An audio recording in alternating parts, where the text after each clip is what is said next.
Hello, hello beautiful people! Welcome back to my channel, V Crafts Journey. And ngayong araw, gagawa tayo ng beautiful headband. Pwede sa bata, pwede din sa feeling bata. And yung mga materials na kailangan natin, 3mm na crochet hook, and then pair of scissors, and Monaco mercerized cotton thread. Gagamit po tayo ng double pull ng Monaco mercerized cotton thread yarn. And okay, let's start.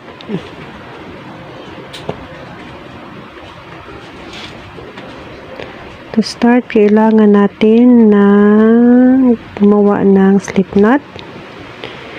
Hold the end of the yarn and then twist. Pull through, and then we have our slip knot. We have to chain 3.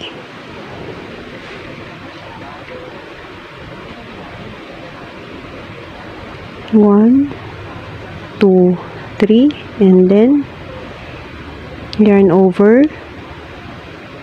Then sa first na chain natin,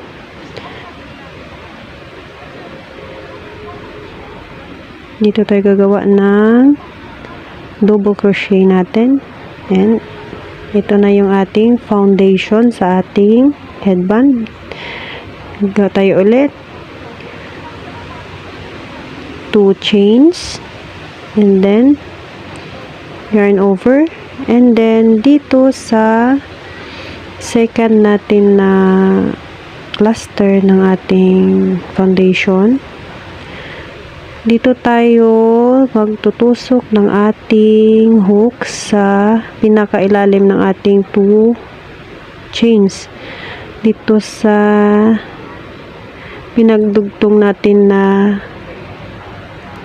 chains, and then yung ating double crochet. So 4 strands siya, or 4 loops siya ng yarn.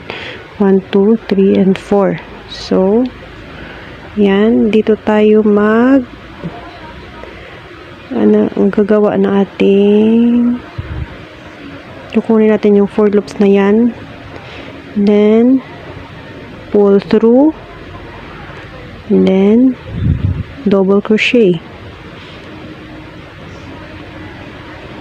then again 2 chains, and then yarn over, and then sa 4 na strands or sa pinagdugtungan ng ating chains and ating double crochet.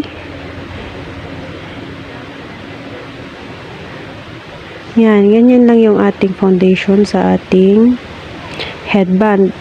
So gagawa ka ng sa kung gaano kahaba yung gusto mo for your headband. So babalikan ko kayo pag nakagawa na ako ng yung sa akin gusto ko yung 25 na foundation, 25 na isang na chain, and then yung isang double crochet natin, yung sa akin. Okay, so I have finished mine. Now gagawa tayo ng flowers. Yung ganito niya sa side. We have to chain 4.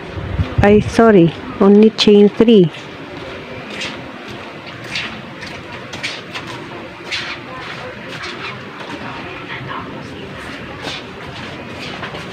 And then doon pa rin tayo tutusok ng ating hook sa 4 loops na pinagdugtungan natin kanina ng ating double crochet.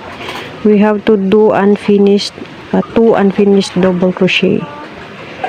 So now let's do the 1 unfinished, and then yarn over again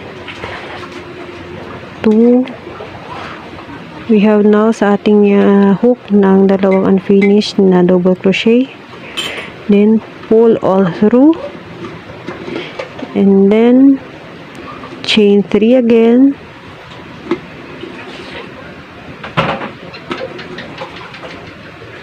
and then dito pa rin ulit tayo sa unang pinagtugtungan natin kanina.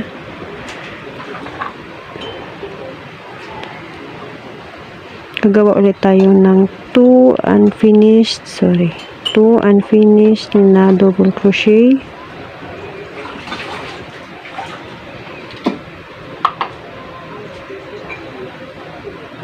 And then chain 1,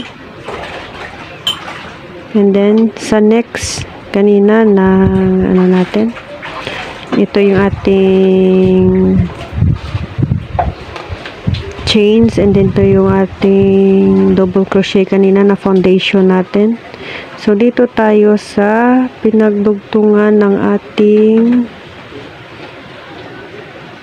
this one, dito ito siya, yun yung 4 na yan na pinagdugtungan ng ating unfinished na double crochet, and then yung chains natin. So dito muna tayo na chain 1, and then do the 2 unfinished double crochet, 1, and then 2 chain 3, 1, 2, 3, and then dito pa rin 1, 2, and then pull through and then chain 1. Ganyan lang siya ang ating pattern. Gawa tayo ulit. Isa pa, chain 1 muna, and then yarn over, and then dito sa 4 na loops, make it unfinished 2 double crochets, 1, 2, then pull all through, then chain 3, and then do again that 2 unfinished double crochets sa the same stitch natin.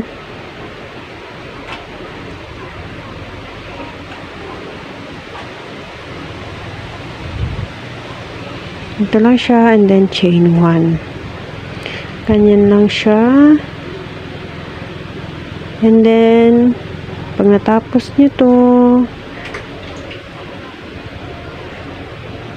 tapusin nyo lang siya hanggang dito sa dulo, dito sa last, sa first na chains natin kanina, and then balikan ko po kayo. So ito na yung sa akin, yung gawa ko, medyo curly siya, pero huwag kayong mag-alala, ganyan lang talaga yan. So dito gagawa na tayo sa last.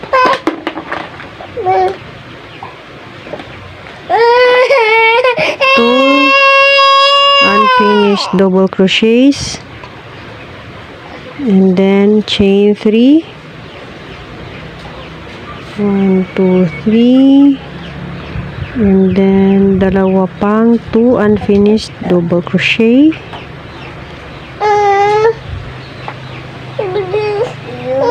and then chain 3 again.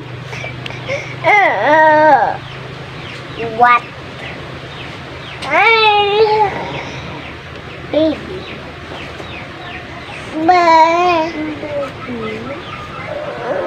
And then another one, last 1, 1, 2, 3, and then chain 3, and then double crochet.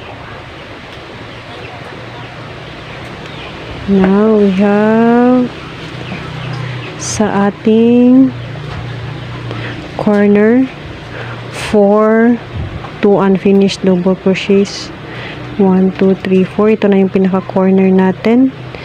Then we'll do the chain, only chain 1, and then dito na tayo sa ating next na ano.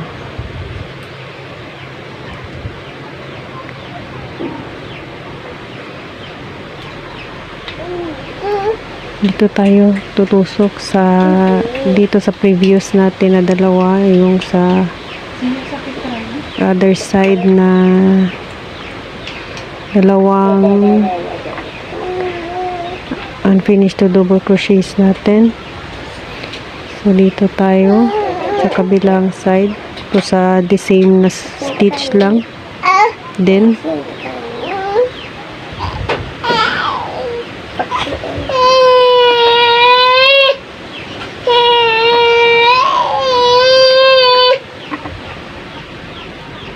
2 unfinished double crochets,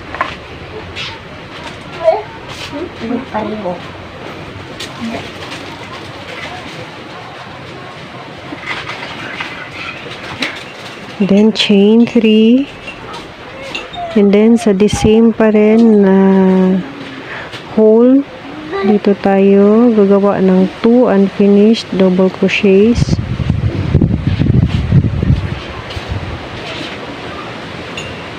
then chain 1, and then sa next na hole natin we'll do the 2 unfinished double crochets,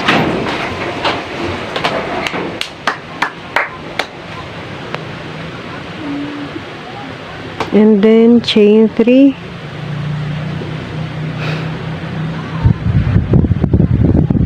two unfinished double crochets.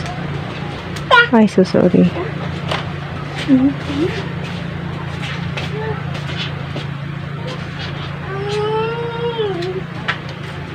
Then chain 1, and then continue lang yung paggawa hanggang sa makarating po tayo dito sa dulo. Babalikan ko po kayo. And medyo maingay kasi nandito yung dalawang chikitings. Alam nyo na. So, here's mine. Naka-chain 1 na ako. And then, gagawa tayo ng 2 dito sa last 2 unfinished double crochets. 1, and then 2, and then chain 3, and then slip stitch lang tayo dito sa taas ng ating mismo sa ating chain 3 kanina, pinakaunang chain 3 natin na sa ating foundation chains, sa ating foundation ng ating headband. Slip stitch, and then slip stitch again tayo dito ng isa pa sa taas, and then dalawang slip stitch, so ito another one pa. Now dito na tayo sa center ng ating headband, sa center na corner ng ating headband. Dito tayo gagawa ng sa ating tali. So for me, gagawa ako ng 60 chains, or depende sa kung gaano kahaba yung gusto ninyo. So 70 chains, and or add one chain, and then sa pangalawang chain from the hook, dito tayo mag slip stitch lang, tusok nyo lang, and then pull all the loops, and then another one, tusok, and then hilahin hanggang makuha yung apat na loops natin. So again, tusok, pull up the loop, and then pull all through. Ganyan lang yung slip stitch. Tusok, and then hila. Ganyan lang siya. And then babalikan ko po kayo pag dito na po sa pinaka dulo ninyo, and then after that pwede nyo nang i-cut yung yarns ninyo, and then mag-iwan po kayo ng ganito lang kahaba na yarn para sa weaving po natin. And for the other side, near the corner, so dito tayo sa center ng ating dalawang clusters of unfinished 2 double crochets. Dito sa chain 3, dito tayo sa gitna nagawa ng ating tali sa ating headband. Tusok lang natin, and then hila, and then tali nyo lang siya ganyan, and then tusok uli. Gawa tayo ng ating chains.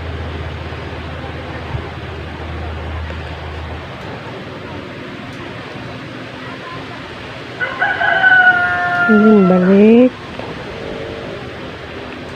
Ganyan lang. Kung ilan yung chains niyo ginawa sa kabila, ganito din dito sa kabila. 20. And then plus 1. Then slip stitch lang din again dito sa second chain from the hook. And then again hanggang sa karating tayo dito sa ating pinakaumpisa na chains kanina. So ito na yung headband natin, tapos na siya. Ganyan lang, madali lang siyang gawin. May pang gifts ka na, mga rush na or mga last minute na birthday gifts, pwede mo siyang gawin. So, and for the flowers, gagawa pa ako ng separate na tutorial para dito sa flowers. So, abangan nyo na lang po. And please, if you're new to my channel, please subscribe and hit the notification bell para po ma-notify kayo if ever na may new na upload po ako na video. And please comment down below po kung ano po yung masasabi ninyo sa ating tutorial ngayon. And so sana may natutunan kayo, and ingat po tayo dahil medyo dumadami na naman yung kaso ng COVID ngayon. So pag medyo pala ano siya, stretch nyo na lang. Ganyan.